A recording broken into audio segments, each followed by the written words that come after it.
tu zong zong te Isu Krista ming che ve le kule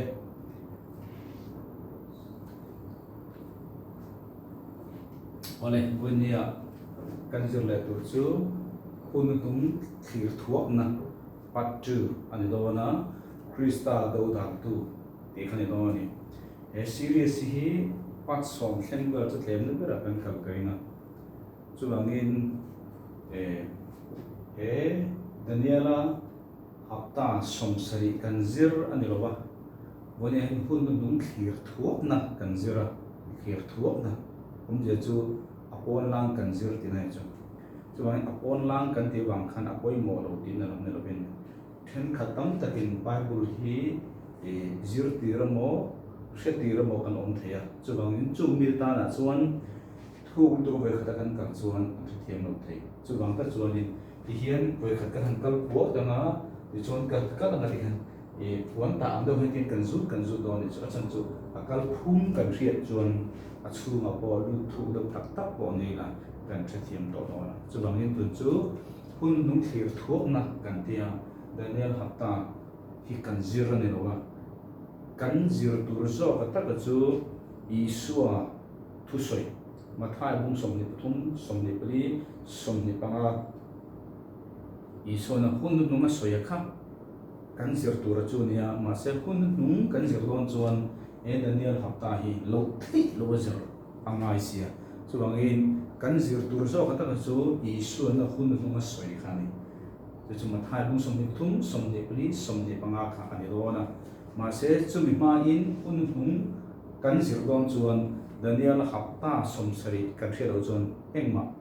azik tu kan si thei tak tak lo wangin kan han thu thuak photani chuan kan kal le na chuan kan kal na thu puan te kan la zir do na thu puan hi kum thum le san de vel zir nga ya ma se chung tiang zir nga lovin ka ngai tu me ka intinge lok na kan zir thei tu na thu puan bu pum pui chuan chu zo la Genesis kan zir le nga i khan Bible hi kan thei an to kin atui bi ta na mo i tam ta kan tui lo ya a chan chu pathian thu hi teima ka nga ya zir pe nga ya khian du ti nei nga ya hei heta ben kun nu a chuan kan ben ngai thak zong om min ti sak tu min ti phur tu khan te kan du thewa mar chu kha re le lo chuan khan zong kha khe tur chuan heng hi abul thu a foundation kan he ngai chumin ne lo chuan khan te kan ma mo ren don chuan tharau thiang lim hi in na chak ren om thei tur chuan heng kan zir thin te Bible doctrine ke hriat lo chuan i chau le thinam a chan chu mo Bible doctrine kan hriat dik lo wang ani chuan ke ni tu na kan zir hi Bible chuan chorum ati kha ania nu te tui oma tu te tui kha chu kan ma mo tho ma se tu te tui rum te tu pui thiang ni thei lo na thok tu a chor thei lo a cher thei lo chorum angai bok chu bangin Timothea lekhathon pakhanna bungli changruba an chuan Isu Krista rong bol tu thani turin thil chani ko rin thu sei turin rin thu ti chu Calvary cross ai Isu na min tho sak to jong ma rin tu te in ti chak ton kan ma moni chu Bible chuan nu te tu yiti khani chu mi role pakha ko le nge kha doctrine good doctrine thurin tha chu bangin tu thurin tha kan zir me ta Isu Krista rong bol tu tha pun hin bitam tak kan serangai kan ni angai chui tu chang kha rin thu rin ti chak zong in kan fui pok nga ya chu rolin good doctrine Bible doctrine kan thela ngai ho chu chau chu Isu Christ rong bo tu than ni thena ni le khani khan kan kal phot phota chu bangin hi kan nu a khan Daniel hafta hun nung khir lok na khir thuak na patuan Daniel hafta kan sira ti chuan he Daniel hafta hi lutu om loin kan kal don achan chu ta hen hun nung tur ta hen an phum vek he mi khel lo chun a le tan kan thoi chan kan fu tak tak lo ti chuan boina chuan hun nung khir thuak na patu anenga Krista do dan tu ti khani do ani chu bangin kan nu a khan he mi Daniel hafta karon dia khan ti so ka dei no nuam muya masai kan siam thalo kan nu khan be ni sum di pali ka tia patwana khan ka ti palani be ni so pali sam ka so sum li pari ti chon ta hian final fast ka tia fast generation ka tia kan nu khan fast ni lowin final generation zo ka ni chuan nung per kan ni chuan jan ke ni ko ram ni chuan jizat kan ti chuan nge chuan nung to lo ti na ni kha kan mun kan zir siam that ngai kan siam chathuk to hai ole chung ni ta atin achan le bang ka helwa Facebook ka ron post hi athen chu a fu to ho te om kan nung ni te ka chu a fu to lo ba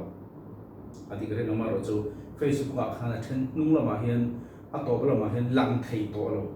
hriat thei to lo om thin achan le bang ka helo ma se khong ai takin a khel du in om chuan YouTube upload thoa Facebook le YouTube chuan L space din space tuanga katenga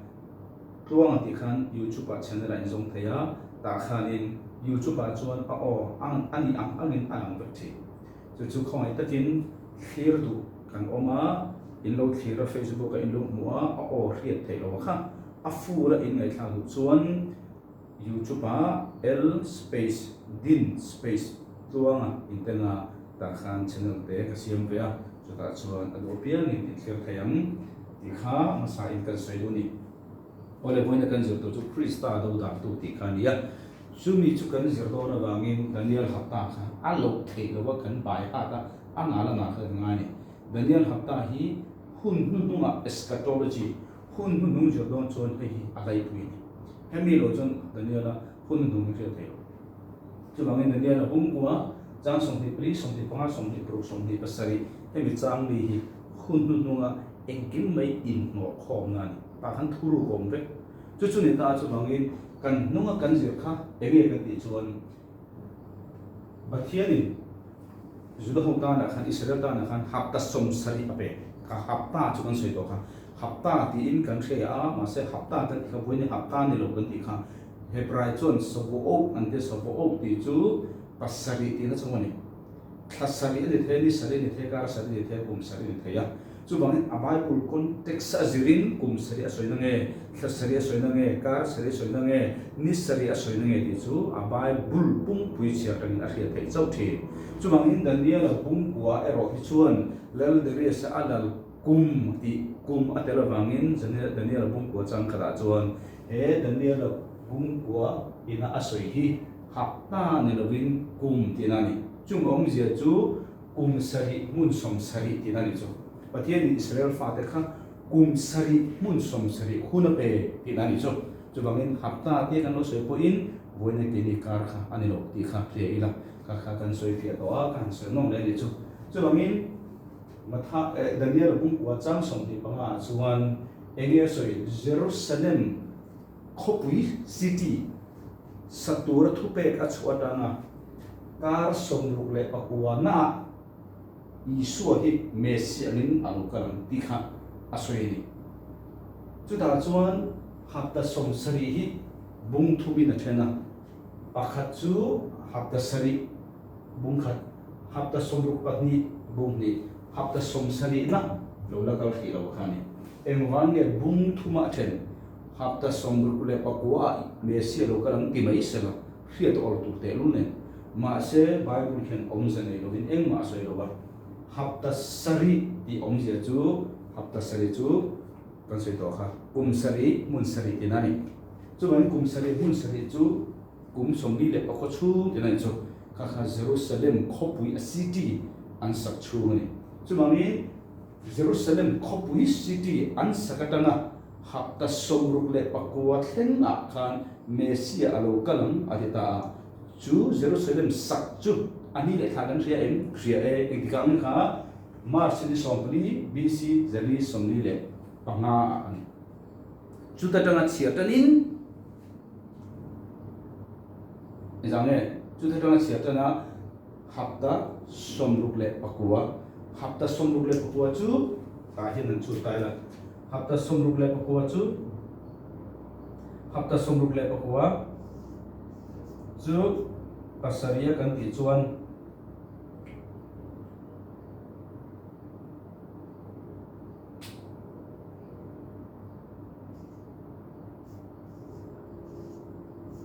kumzali somriya le pathum te nani chu omje chu Jerusalem khopui satura thupe kan chu atanga chiatanin kumzali somriya le pathuma Mesia lokalang Jerusalem a Mesia ngen lara tum county akha lokalang ti kha pathianin darial ma kha lo pung sa chu hi kan chu chuan mo kumzali somriya le pathum chu kum khata ni zathum le somrukin chu da Bible la chuan kum khata ni zathum le somrukin chu ta chu da chu ege ro chu ka ni chuan ninwai kha sing sari santhum zariya le somriya ni e hi ni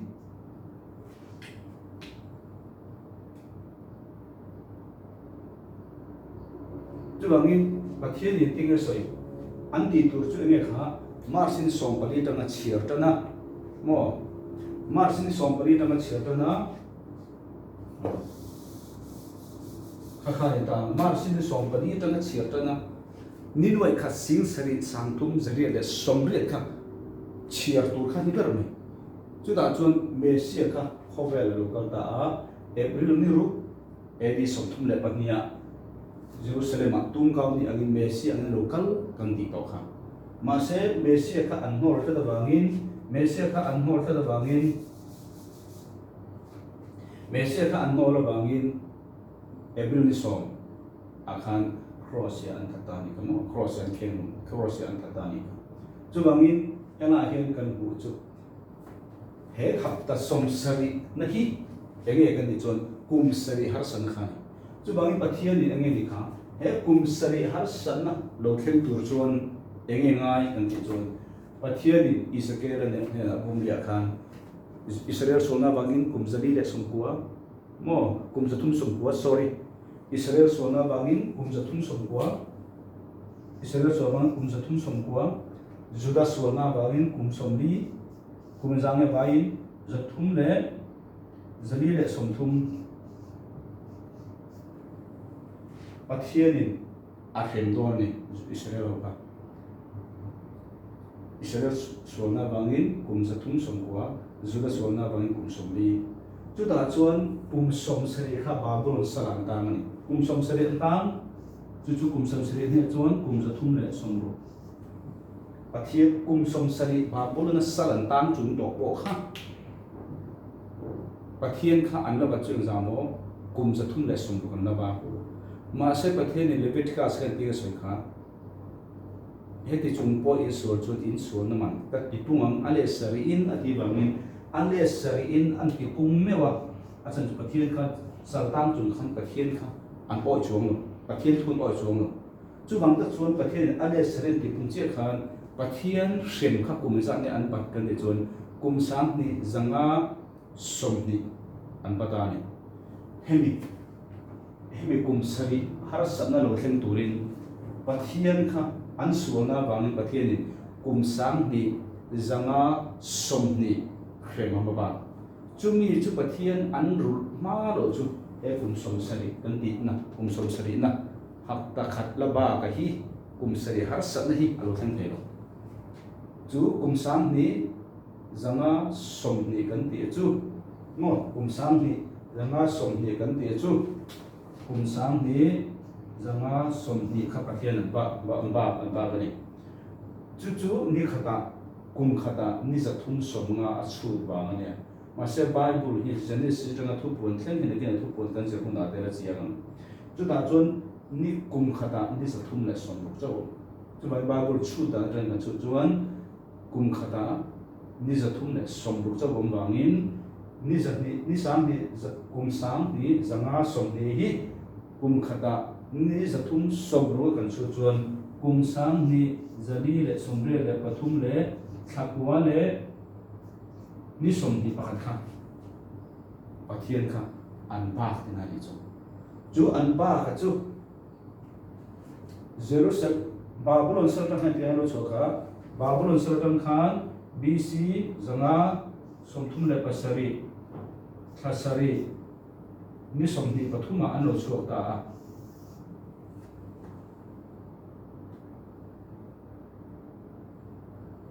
anlo chokta o alchia chuda chon hemi hi kum jathum akara kum khat tengmamo BC le AD in thangna khan alai kum khat khan belzel ngai achan chu kum 0 ti khom no kum 0 no chuan BC le AD in thangna khan kum khat zel thang han thak chi khan hemi hi entingero chuak ni chon me ni som bali sa tha zuwa somni de pariya da khan Israel faten pathian hren an ba an ru zo ni chi khan chu bangin Israel ram chu ram angin me ni som bali sa tha zuwa somni de pariya khan alo piang ta chu bang ta chon isuan mathaya khan he chuan te hian hun nu soita ama thai bung somni paliya hun nu nga chuan hei ti lir dam de ban dang lir the li yang hi ha ati ma se ahwa khan he chuan hian chung zong chu an boral ma in mu vel ngati om je chu hei hi chuan hung ber kan ni to sang kha za ko somli le parria ta piang to zong do no piang to zong hi mi hring dam kum fu la kan dam ni chuan Isu second coming hi kan khel ve achan chu chuan khathi Bible a chuan kum za ni ta chu bangin kum za ai bangin chuan khan ni turin kum za chuan ni turin sang ni somni paria thi khi ba ko chu khobe rom lo ni chu aber chui ma in ka kan chu to kha kum sang ni le som ni le mo som thum le pa hi Isu hi e ni som thum pa hi a thia ani chuan kum sang ni tur chuan kum sang ni le som thum le pa hi khani chui ma in rapsar chu athlem bera kum sari ni ngai kan ti kha chu bangin pathialin Isu hi khovela alokal hun tu hemi an sakatanga Jerusalem mars ni sompani BC zari somni le panga atanga ninoi khat sing sari samtum zare le somre chekha Isu tun kau ni Jerusalem an uni khani pathian in hriat phallo ni sala soimi alono pathian in voi khat alo kalna kha hriat tir adu ani le pathane asoini chuan a voi ni second coming lo kana tur te hi pathian ya thup kan dingem hriat lo phalem hriat lo adu in kan dingem hriat a phal lo in kan dingem chu thi pathian in arem ti lo kan dingem Israel faten chu na jangan thrawa hela ta ni lo kha sing sari samthum zare somre chu mai tu ra kha chu lovin ngai tha in a oma mesia khan ho lo bangin boina chu pathian thin ur na chuan elaya eni somthum le pania ison thata eni somsaria somthum le priat nuwa Jerusalem temple khan ison lugo bung som pakwa achang som ni dangin Jerusalem ata khamo ilung tiang lung re ko pakhat ma tiang om lung tiang Rome empire mangin soi thia ve kan tha chu ta ga chu voinia hebi ti chia da kha rep chardona chon mithiam lim lor ma in lor huang nge kan soi thelo chu he temple ka sak le lo ni chu he kum sari har sa chu Isu boy khat alokal an nol na bang pathian thin ur na ale bol tu kan chu ni ta bunya chu ta chuan kan nuwa kan sir to na kha kan an soi ani chu kan nuwa kan sir to kha then khat bunya la sir khachiam ta choi lo thir le nga tu na ade kan soite ani kan soite kha o kan numami ne khan injir chianga mo ti tak tak pe ta na chau ne heng hi yang ngai thak dan lom ngai thak lom tu ra tan chuan tam tak kha angai thak nom dong lo ka chu chiang sa ole no ro se kha kan hu kan zir kan soite ni chu login Jerusalem kha somli le pakwa khopui hi somli le pakwa an sa chumin nuwa kar mo hapta sombu le panye lo kala awai hapta sombu le pakwa chu ve le chu isu kha Jerusalem atun kaun ni lokal chu da chuan hemi hapta sombu le pakwa le hapta somsari inkar hian thil panye lo thleng ta pakhat chu isu kata apa hi chu Jerusalem temple anti chiani ka ole wena kan zir le tur chu Krista do dal tu antichrist ti khani maya chu bangin antichrist ti hi ami ngani lawonia ami zia makara Krista do dal hi tunge ti kan zir do na bun chu Krista do dal tu tunge ti kan zir do no Krista do dal tu hi nge tho ti kha kan zir do ni chu ta chuan wena kan zir tur kha athu pui kha Krista do dal tu ni kan ti ka chu bangin Daniel hapta hi riat nge lutu kom lo wit makara ko an zir le do na kha achan che ma mo hemi hi lutu kom lo kan thia danga hemi kan del lo chun adang kha kan del thelo ole chu bangin Daniel bung kwa cha som di pani som di panga som di pro som di pasari kha kan kal do ni voi po kan kal le don ta chu ta chuan Daniel hapta bung kwa cha som di pali ne hian engwa nge hapta som sari hi apek cham ti kha sia kani kan chiaram Daniel bung kwa chang som ni pani BSI kan chiaram bo chi an te kin tur te pakhana chen mo bo chi an te kin tur hapta som sari pen sang mo bo chi an kan ti hi English translation te chung om sia chu phren chung ti so te nai sual na ti top tur te emo sual na ti top tur sual ti chu ne taksa na ati sual te ti top tur te kholo na thian phai tur te kholo na kan ti chu ngai to na sual kha ni thian phai tur te chiale am chatuan fel na la lu tur te apalina pangana illar na le thu hril lok ne na chin chia tur te paruk na mun thiang lim ber chu hriat thiat tur te in imi te le ikhopui thiang lim tan hapta somsari ruat ani chawangin hapta somsari ruat ani chan hi Daniel bung kwa chang som di pali khan report ani chumi chuda chuan a chan par ka soya bo chi na tikin turte sual na ti top turte kholo na thian fai tur ti paruk zinga amma sa pathuma kha isua khowela voi khat alo kal khan avai khan a chin fel ve ma se paruk zinga amma sa pathuma kha alo kal ma sa khan chin fel ma sana am nung pathuma kha la chin fel lo ni chu ta ka chu kum sang lal rama chin fel tur le ta ni chu bang chu mi tam ta ke kum sang lal rama om lo kan ti chuan pathian ni do soya kan pu ase pathian na chu do soi ngai si lo chu mi si chu kum sang lal ram o mani kum sang lal ram kan ti chu ta vida lal ram bible tong chuan van ram kan ti khani nakin pathian ram ti chuan pathian ram le van ram khati hi kan ser le achan chu khami kan fia lo chuan bible fia tak tak don lo ole chu bang kha kum hapta som sari apen san pathum chu isolo kal khan ti othin tak to ni ma se apat adang pathum kha endinan kan siar ne chatuan felna lalu turte chatuan felna lalu turte ne kum samna lo mani ilak na le thu hrilo na ne chin chen turte pathianin athu hrilo na zong zong athu tiam zong zong hi kum samna lo ma chu ti fam ki me don mun thiang lim ber chu hriat thir tu te in mun thiang lim ber hriat thir tu te in kha te kha kum sang dal ra ma chu om je chu boin he temple hi isu an no ra wa nga edi som thum pahnia an di rumat wa nga kum achumi nu kum som thu pariat vela edi som saria Rome Empire manga ti chiat ni Jerusalem temple kha chu tak chu nakina Krista do dal tu hian ka hian sak ani chi khan thu thum ram ne don chu bangin he hi tu na hian sak le tu ra ni nakina hemi hi ram cha huna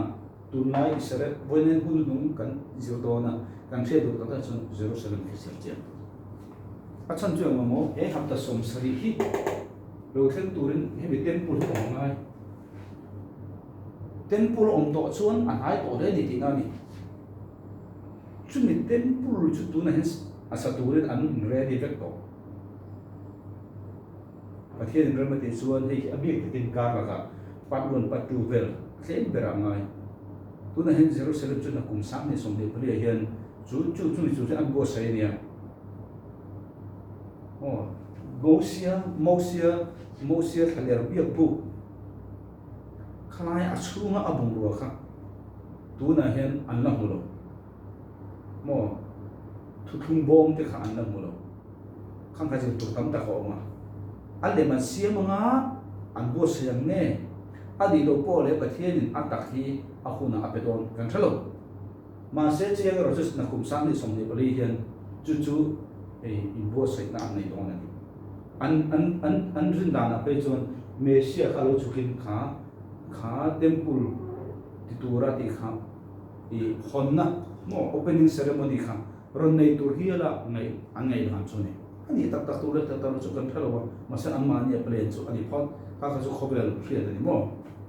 kha red heifer te chu bom la asen hlang hak achan chu anmani ngai na chuan pathian ma aswal ma saber le lian ta anti swal chu mosen sinai tanga dan som avalak laya sebong no an sebong lem ano siam khani chu bi chu pathian na ngai dam di la in phone nei turin sebong asen hlak tuai kha atul chu kum emon za an nga ka an mulowa tuna hen mu to pangalai ka re solo chon pangal pali nge America ram mi Texas mi an rama an phur to tuna hen chu na kum sang ni som ni pali in thone tura an pro sai chu isu mesia hi an mani nge na chu mi ho ti tura in ro ma ni ka kha atul a rem ni chu na kina pan un patu ben kan ka a jir tu hi tam tru chu ni ta o chu tuna hen helai asak na mun kha hemi temple helai edi som sari an che na mun kha Salomon na asak na mun che kha ni ma se chu an ti che ta mo chon muslim ro lianin muslim chu edi mo za sari som ngau vela alu lian ta na muslim chu chon ta hian most of the doom of the rock na muslim ye in kha mosque asata atir chuan ki bun ki mo e temple sak ma khati in khovel hena clear thu hemi hi sakma lo chuan sari har sana kha thengdon sero chun hemi hi sari har sana kan ti hap Daniel hap ta som sari na hi theng har biau tura ngai khani asan chu an ni la hi muslim na hi an kol sia ma se tu na chun an mu cho chu da Salomon na asak na mun hi he dum of the rock muslim ho na an sak mun khani ro ti khani abula zo khalo ni chu ne ta chu bang khovel hi in soi thai na tu na hen pakhan ma tel lo in soi thai po ngai lo in soi thai lo po ngai lo ba ma se kan hun tong hi ring tu pakhat kan ni chun kan thiat kan mo por na ni hun kan nei to lo sia kan ma ngai te kan then le ro te kan u le na chan chin cha kan sil a hun zia ti hi kan in si thiat ti den na tu ni tu dei tho lai kha ban san lo ti na pakhan ma del lo i ti rai zong kha ban san ngai zong lo thil tha ani chon ma se he mi na soi kan zir point ta chu Bible zir ti na kan thiat pi ba ka tun kan din mun kan thiat pi ba ka na kina om le tu kan thiat pi ba ka tu na hun tlem te kan le chung hian om mai hun to lo sia khovel ro hin na rimot te lo mal som na rimot te sau hi zon a hun to lo sia thil tam tak kan ti ngai kan ti tura kan ti thei to mi te chan dam na khelu te chan dam kan khela ngai kan mangai fa te kan fa len tu le fa te zong song u le na te zong song pa thien thu chan chin tha ka in thila kan piang tha ve ngai tu kan in nor hulani chan chu na kina chon mi thiang mi lorong he bum sale har san he khover he dia nga har san ong dong lo chu bangin he mi kum sale chu ma han kum thum la chan de akma lam hi pathian thin u na lai buanga mo thu put kan chu na pathian thin u na lai buang kum thum la chan de anu lam khi setanan zaruk som ruk parum ram cheu chu kan chu ne chu kan voi na tlem kan zir tur choni hei voi na kan zir kha ka soi to thin kha hei hi azong zong kan zir ne a thuak step in kan zir ma se kina kan zir le na voi tu na kan zir lo khana kila chon alo kan zir bel le na khatia kan ti khan a ingai tha chuan i char na khan i khete do ri chu lo voi khata ti a zo vek kha thei lo hei mi kun chu po hi part sari part 1 part 2 part 3 part 4 tiang a tlem bera part 7 theng hemi pu se ha sa chu mo poi ti mai chu tlem bera ni chu chu bangin tei ma ngai mo ole kha ni ta chu bangin Daniel bung kwa chang som ni pari chon hap ta pe chan som sari a pe chan kha soya chang som ni panga da chuan Jerusalem khopui sak tha da na hap ta som ru le pakwa ani zongin ni nuai kha sing sari sangtum zare le somre ta mesia hi ama le ama na nam ti in soya ma se chang som ni panga chu bangin Jerusalem tung ding le to tu ra thu pe a chu atanga khriat thia ti hi om je chu Hebraic Messiah ani Mesia kan ti kan chu Greek dongin Christo and the Christa di kan so bangin Christa hian mi ngene lo a tai ta ni so bangin Isu di kha anu le pa ten min pe ga ni chandam tu di na ni Christa di ro chu Mesia di na ne Hebrai dongin Greekin Christa di na ni a tai ta ni so bangin khriat ti chu Isu kha lal alo om thengin habda sari ani anga ti khafia themang che tin habda somru le pania ko thler le Eirut Leirut tenen siamaniang punpui thlak taka tepo hi heng kha Daniel bung kwa chang som ni pangai na soi khani tun Daniel bung kwa chang som ni le poruk kan soi kan cheram tin hapta som ruk le pani nuwa chuan hapta som ruk le pani hapta sari zong azawa hapta som ruk le panu alokal le a chumi nuwa chuan adi chu om ne chu hapta som ruk le pakwa nuwa chuan ti na ni chu khriat thia chu ti bo waniam khriat thia chu nuwa mi thleng ka hapta som ruk le pakwa ni April niu kha nuwa ati bangin April niu nuwa tenen chu April niu ka tanga nili na khan Isu ka Calvary cross ya ken ne tia April ni so mani emma ande to lawang tin lal local tur mi te chuan Timothy kha tin lal local tur mi te chuan khopui le mun thiang dim chu an ti chiang Isu an no lawangin an thada wangin lal local Rome Empire khan ukala chu chuan hei aron ti chani emmo ti chat khan lal local tur mi te chuan khopui le mun thiang dim chu an ti chiang tuina ki chia kha Rome Empire makara ki thelen ka je thodo na woni hen mi tam de hemi temple che tu kha eni somsari khan Rome Empire kha ani wangi woni hen sakol lo lang le tu po hi Europe ni a kan ngai the abi pin Rome pop te kan ngai the ma se claim kan ti mai de wa mani chu mangi kan se tu chu history kan an chia da chuan kas makara detail ni zeram when it's claim kan se ro na achan chu Roman Republic ti ni atir chuan Rome sarkar chu Italy mi ni ta an mani Italy fekin an thoma an ninga Roman Republic an ti an si pe jong po an mani Rome an mani Italy mi vek khai achan chu an mani ram khachau khan en kol thada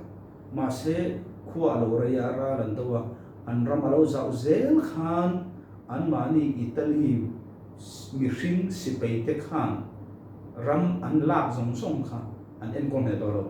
chu bangin an ram la ka te jinga mi te kha si pe ya an manangai ma se an ming an thla ta Roman Republic atangin Roman Empire alo de ta chu da chon ram tam tak Turkey te mo Jerusalem te pon se la di khan Spain te pon se an la zel ta kha Italy an mani Rome mi Italy fek se pe ni dinai lo an mani rom mi kha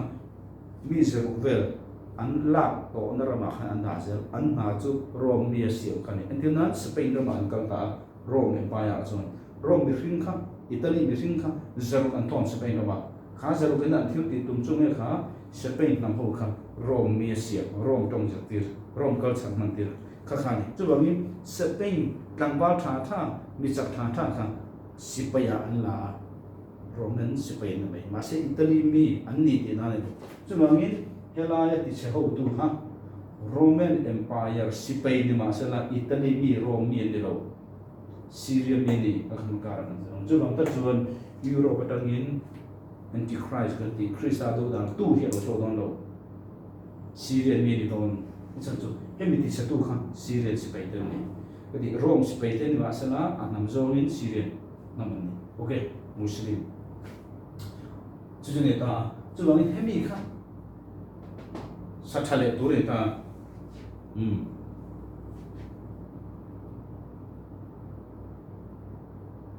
atop na chu tuilian nen ani anga atop na thleng po in do na omang chena te chu ain ro sa ni o tu na khanin sakolo chu to po kan sai to Antichrist makara detailing kan jiram chang som ni le pasari na tin hapta khatatan mitam tak ne na temple ta an soch an teacher Rome Empire mga teacher iso na alung te po pakhan ma intiang omno ti kha heta hian hapta khata khan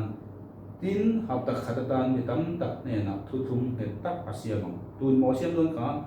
helai lal kal ti sakol kha alo choganga helai hian jul ho nen thuthum an siam don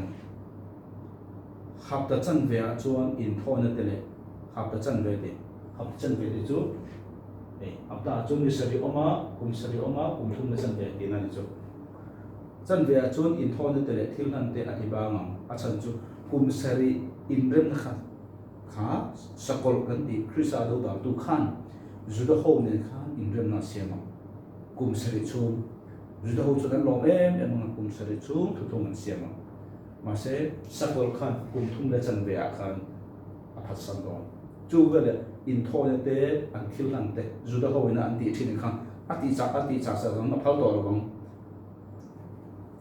ti tiau tu chu ten oma tha chunga chuangin alo karang ti tiau tu ten oma ti chunga abomination ti tiau tu ten oma ti om sia chu a to zong se le na ba bur bur kal tho ma heta khan temple khan sa temple an sa to thu an siama kum sari chung in ram torin chu temple chu mo sia bok tiang do khania a kot lai oma mun thiel nim oma mun thiel him ber khom ta chu ta chuan ti tiau tu ten oma chu ti om je chu khas Christa do ta tu kha mun thiel him ber chu khan alu tanga ke hi pathian kani ti in ama kha be turin mi ati chu vele ama be tu ro te zer som ru pro chiu ro te kha mo ma ta to mo tu chu ne ten oma ti tiau tu chu zu da ho kha in thon an ti thin te khan te kha ban san ban I aphal to lo ti chuan chuangin alo kalanga tom na lo thleng nei tur a ruat sa thleng chuan thin ur na chu ti tiau tu chunga chuan le bu ka niam atia chuangin he sari har sa ka kan ti hi juda ho iso ko khan lo kala kha an no la wanga pathian shem na kha juda chuan thum le chan ve hi pathian tanga shem na chang khovel mun dang tangin khovel a lung te ro tlang mo kha te thum le chan ve nu no nga chun sakol mangin nei sakani ve thungam ole Isai bung song ni pariat chang song pari tangin kon charang ni ken Isai bung song ni pariat chang song pari tangan ni juda ho kha chuan sakol nen indem na kum sari thu man siaw bang khan an lo ema ma se kum thum le chan ve khan a phat sa ni khamo Isai bung song ni pariat chang song pari tangin ni chumia bang chuan mi musit mang mi te u he mi te Jerusalem khwa om ho Roger saktu te u lalpa thu hi fero u thi na laka thu kan thum ta si ol nen thu kan in tiam ta vuak na tui lian liam chu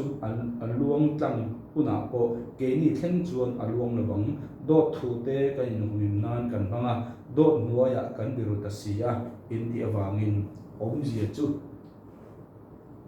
mi hring mi zula ho chuan Krisalo dan tu nen sakol nen thu thu man siam kha ani tan chuan lom omani ma se pathian tan chuan thi na nen thu thung awin pathian chu achan chu ba mo thi na nen ti bible man chu thi na la ka thu kan thung ta ati bible chu isaiah bung som ne priya chang so panga chuan eng ba mo Israel nam chu enila abula khen muslimina huwal fakani muslimina andu ber chu judami zong zong hi tha chimi fakani tùy bùi bày vết khăn chuang chân bát thiên chuan khá Krista đâu đã tu in rem na kum sari thu thu ngan này khác bát thiên chuan này na thì na nên thu thu anh em mà sẽ anh đi chuan anh thiệt đâu vàng in thì na đi đi na ngay rồi rồi hậu chuan mo mà sẽ cùng thum lên chân về nữa à phát sinh cái gì à bát thiên na thì na đi anh sẽ khăn ta đi chuan cho bạn bát thiên mình mua chuan Krista đâu đã tu nên na thuần thung khá thì na nên na thu thung achan chu Muslim na andu ber chu ju ho hi tui pu ti ta vek ti chimit vek le lung pai lo vek kha andu da ni chu chu sakoi po na adu da che kha le chang som le paru na chu bang chuan la pa pathian chu he ti hi la soi ngai te lung fia nu akila lung lu tak phum he tak chu zai ona chuan lung phum tan ka rem hi aring tu chu angman mo long e lung phum chu nga kha asir lung tang kai lung phum Isu Krista soi na ni mo Isu Krista ring tu tan chuan la don achang chu an ni ho cha hen rap chara khan kai don chang som pasri na ro re na fel chu ati ngil na nuaya kamang huya kamang nga fel na chu dar bum khaya kamang real chuan in hum him na dot thu te chu achu bo ta nga tui te chuan bi ru na chu achim pilam tin thi na laka in thu thun chu phelin a omang thum le chan ve khan sakol khan an thu thum kha abo chedon mo si ol na in thu tiam in tiam po chu adin chu lawang vuak na tui liam chu along tlang huna chumi huna chuan ara be in omang sakol khan obbe vek do ni alung tlang apia min ala zeram chunga atu ka tu tin achuna jan alung tlang don sia thu cha om zia hre chu thilrap thak lir aniang khamin no chu thilrap thak lir aniang khum chu tuan nan atoi le tuk sia khum chu tuan nan atoi le tuk sia pon thua chu in khu nan ate le tuk bok si ana dang lam chu atho thei nan le athil ti dang lam chu a len thei nan lalpa chu Berzin tlanga athobong angkhan athodon sia gibon ruama athin ur angkhan athin ur don sia chuti suan mi musit mang tu te ni to su chuti ro chuan in kolpun te chu rin om takin an siam da nge top na thleng nei tura ruat that chu leipum pui chunga a thleng tur thu lalpa si pe hotel lalpa ne na tam chuan rasia hemi bible chang isai mung sob ne priati bung pui kan chuan pun mung soina nia Israel fa the ta hen ti du na saka pathian thu na tu don sakol nen thu nga kum thum la chang ve ya thu thum kha bo chianga na sakhen sakol moya an don ni mun thu ma then mun ni an thi don zu da ho khan chu Zakaria bung som pathum chang le chang ko kan chiang tin he ti hian nga ram zong zonga mun ni zela ti chia da ni nga an athiyang mun thum na ero chu nu chian yang ending ti kha em hun chu wa hian sakol khan judami mun thum then mun dia ti lumang mun khat kha andamang chu mun khat chu e kum seri har sana azo chia isua army kadon alot kalma si khan harna revival lo thenga judami zong sum dia thar ta khama ne ko soi tan ro rom thong som pakhata khan chu wangin pathian judami ho hi alam chia hian lo mo temporary in aham chia chau ma se nakina an mi ti ba to heta isua lukala an nol wangin helaya isua an kaule up isua hi mesia kha kan lo ti luma mesia tak tak lo di ti an thiet ma lo khata hen pathian an ai sa chu ta chon mun thuma chan mun yan ti horoscope an ti horoscope mo juda ti du dam sa hi sia thlen to kha khowela juda mi jong jong mun thuma chan mun kan ti ni kha heta ai chon mun thuma chan mun ni ti mun khat chi kha dam so ga an va in pe thal le thong chang ko na tin mun thum na chu main ka fi anga mun hiền thiên á, ala bám té khá, ta ăn rất sầu bưởi ống, ta ăn rất sầu bưởi ống,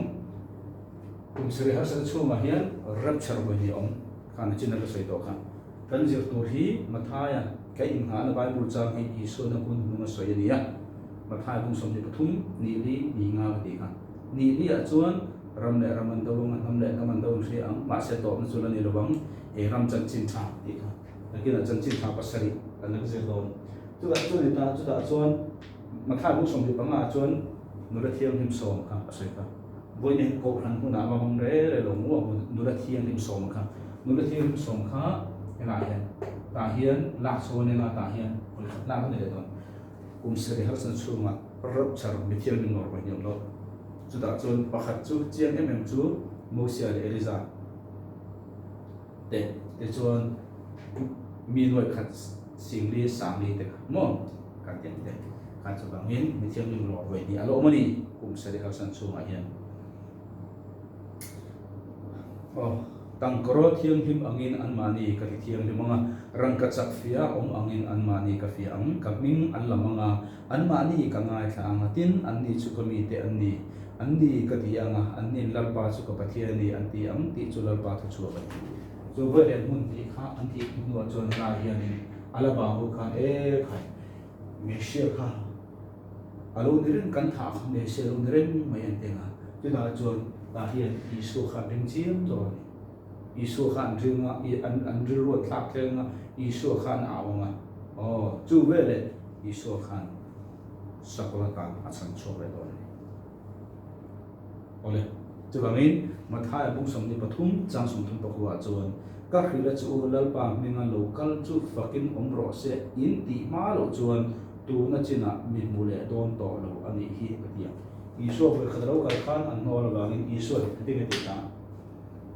lal pa mình là local chú fucking omro se in ti ma lo in soi ma lo ti na ni ka me le mo to lo chu bangin hela hian iso khan au chiam do ni mesia kan lo tha kha mesia ni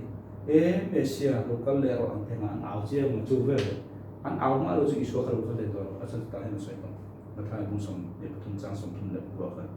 chu ve le iso kha an aw na ba iso khalo kal le second coming ta ti kha ole Zakaria bung so chang som ma chon tin Davida chung ta chunga le Jerusalem lo tu ta chunga chuan khong ai na le dil na tharau ka le anga tin an chun na chu miron ena tin mi in afa panei chun asun angin asun anga mi in afa tir chunga atur anga tur heta che hian isu kha an ngai an tra pa nga au chiam chu so in isu kha an ne na lo ko thai ko asan ta je lo ko lo sa cái an no lo ba mi an ma ni world cup na lo chon isu kha lo ko thai ko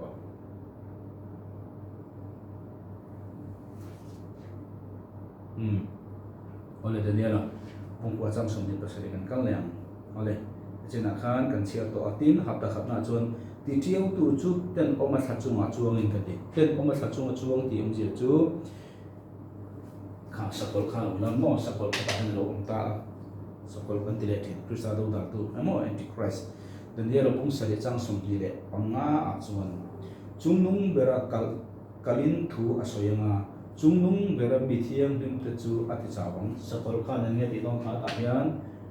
chungnung bera kalin thu asoyanga chungnung bera mithiang lim te ati chawang hun te le dan chu ti dang lam atumanga sakol khan ta hian nge ti dang lam dong kha hun te le da tham sen kha khan ta hela hian hun te le dang ti hi figure of speech and tia sa tong chuan chu ngom je chu hemi hian soi chu sabat le zuda kut pathum kha ati dang lam lawani sabat chu boi ne kan thre thong khan indin ni ta indin ni kha ati dang lam do na boi ne tam takin indin ni sabat mang lawa sunday yang mang ho te sakola kan pu don thina e khai mani ve kan ni izir chiang de mo chu ai chuan muslim hi ta hian sakol muslim tur ni bolen muslim rama kan o malaysia hian kan thre tam lo nan khe chin kan nei ve muslim chuan zir to phian ngai poi mo an tong tai ni chu bangin hen ta hian sakolin sabat indin ni kha zir to ba thena di chuan zuda hoin kut poi mo de mai pathum na ya eng nei kha sangdoi ni tel lo kut ante good friday kan ti khani kalten kut pentecost kut di chuan bok te kut kha khan an kut pasari kha en tir vek chung chu adi chuan sakol khan ron ta do na engang nge khang kut pathum kut pasari en tir tu engin nge thakang ramadan en thakang ramadan ti chu muslim kut te chu ni ta chawangin ti dam lam atumam hun khan le hun te le hun chan ve chung chu apuda pe kaniam kan chiao le nge e ba bu kan chiao na kan thena hun khan le hun kha te chu kum khan hun te le ei juda hebrai hen mo hun te ati chuan hun te ti chuan pathum pali fa soina ne lo nya hun te ti chu pani soina ani chuan hun pakhat asoya hun te ti kum ni kum thum ani to chu hun chan ve chung chu ati chuan kum thum le chan ve chung chu hun pe bani ti na ni chu ta chuan sabat tangin sabat indri ne tangin zir to pa thla kang chu chu bonia khovel muslim ho zong hi in zir to pa tong ta ni da tu kui ti chuan juda ho in kut poi mo de mai an na ya kon kut poi mo de mai ne ya tu tor me bung som pro chang som pro kha kumtin in mi pa zong tu chu voi thum lal pa ma mun an ro tu ra chu na in lan tu ra ni chang ro yem te lo kut chang no dang ro te chol ka ku te bok te ku te tin lal pa ma tu ma ku ro ken an lan tu ra ni lo ti kha juda ho na chu ma an man tu ra ni chu da chu ani chun ramadan muslim ku da ra thang che chu Krista do dang tu chu bible chon titio tu ten oma alita titio tu ten oma chu na china kan se to kha pathian mani chal khani bible chang kan so yang thessalonica pa ni na bong hi chang lia thessalonica thom ni bong hi chang li ani chon ni chu mo Krista do dang tu chon pathian a in vu apiang le pathian a vu apiang le sa kho zong do bin an chunga om tumin a in choi moyanga chu ti chuan pathian pe kina thu in pathian ang hialin an tar chokang un thiang lim pra khan omanga bok ta ku da un thiang lim pra khan omanga pathian ang mai khan amale ma tar chokang ta kha ba bu chuan ten om ti chiu tu ti chu le chu bangin chu da chuan mun thuma than mun hi kha ta khan an bo ro don kan ti kha mun kha chia kha ta hian an omanga an kaltanga kumsel har san kha kaltanga iso khan ang che manga zakria bung song pani chang song na sin kan sia tong khan tin davida chung ta chunga le jerusalem ro tu ta chunga chuan khong ai na re di na tharau ka le anga tin an chun na chu miron enanga mi zo bible hi gogol mi kala pani afu lo pon no khati amuna in bible na khan ke ai thiam zo kin minang te in shil chong la zelo na tin mi in afa pani chun asun angin asunanga mi in afa tir chunga tuar angin an tuarang mi hun chunga hian pathian kha an au tor an ngai nga an tapanga chuta chun isu kha anu kana kum sanglal ram ron dinanga kum sanglal ram ron din chi kha china ama saber kan soi khang kha Daniel hafta somsri pen san kha chiru ko ma chiru sia ama sa pathum kha alu kalwe khat khan ti ho se ni ang num pathum kha tekti ka ti kha chatuan felna lalu turte ilar na le thu hilo na ne chin chia turte mun thiam lim ber chu hriat thir tu te in ti a chan hafta somsri ape na chan chi thuma kha helai aladam mun thuma then mun ni atha jinga la bango khan up sang la rama hian an ni hian khang zong kha an chang to ni khang zong kha an ni up sang la rama an takin changa aran sim to ni chu ani ta chu bangin monya kha e krista do dang tu kha tu na kan jep to khan an tho kha ta hian tlem song kan jep tho ka makara chuan tu nge ani i kha chiang zo ken kan jep lai lo ni chiu tu song te lalpang he thu in ngai thla tang hian kan hun le chun lut ka lalpa le kan hring puitan kan manga he hun toy te kan nei chunga mitam ta khrisa huang sem tu kan ni the te na ngai thatu te thare man som cha ro se ole vonia he hun hi hun ram changa man ka dwa vonia mizo tong thiam pa pa elu mai the ma se isu khrisa chan nam na chan chin tha hi la hre chiang lowa rinan la nei lo ilo ni chon vonia una nang hi asom che ani vonia hen isur awangin isu khrisa hi Calvary cross ya atuara phu mi no oma ni thum ni a thole a chu tak chu pathian in chu a thole na chu isu khrisa erin chi khan inuna apuanga pathian mit muwa isu khrisa thi na le phu mo ne ni thum ni a thole awang hian pathian min muwa nang chu su nei lo mi thiang ling lo rat chalo than na po lor tla ka lalpan puak chani chu boy ne hian ithil ti ten ene mo i om dan ten ene mo pathian fa ni tla lo wa in ngai na kha in ngai na mai mai ni boy ne pathian mangai na le khongai chuma khongai le chona pathian thinu dang chuan fa pa isu khrisa Calvary cross ya athi na le phuma om le atho le na wangian ngai dam na hi chatuan de ngai dam na fam king changa boy ne han chu taka chu nang le ke ina kan ti to chu lalpa isu khrisa ka ta ka sual na wang thia phumin om adi thum ni athole a chu athole nun chu ke ma na sual tel mi alo thole nun kha I nu na tan kan na tan pathian min pon sa ka hi voin i thin lungin irina ika isoi che hian voin na tharau thiang lem inhe na omin chatuan om chil tur che in tharau thiang lem inhe na al thang na ni ti khakan som du che ni chobangin he tong tai na hong hian min lo tong tai pui turin Krista chandam na changlo ini chuan ka som nga la che lalpa hi isua hi lalpa ani ti kapoma kasuanga te bangin Calvary cross ya athia phu mi no oma ni thum ni a athole a chu athole sual tel mi a lo chu kanuna ta nangin min puang ti karine tharau thialim ka som chia nang kan he na lo omin chatua nin kan he na min chen chen ang che boni tang chuan la ba nang ma fa kan to a eng anga ko ompo nang ma fa kan ni Calvary cross ya kati tel mi alo Isu Krista na to awanga ifa paduata ifa nuduata min siang bang long thu ka la che Isu Krista na tong ta ye amen boni kha tong tai na kha rina tak ne na I tong tai I kai pon ni tang chia khan tharau thiang lim chu ine na lo thlengin chatuan wang ko le tui chang tu ta pathian khongai chung khongai le chon nei nang he pom cheni ti kan the ter che lo me alpan nga thatu zong zong de tharma som choro se amen lo me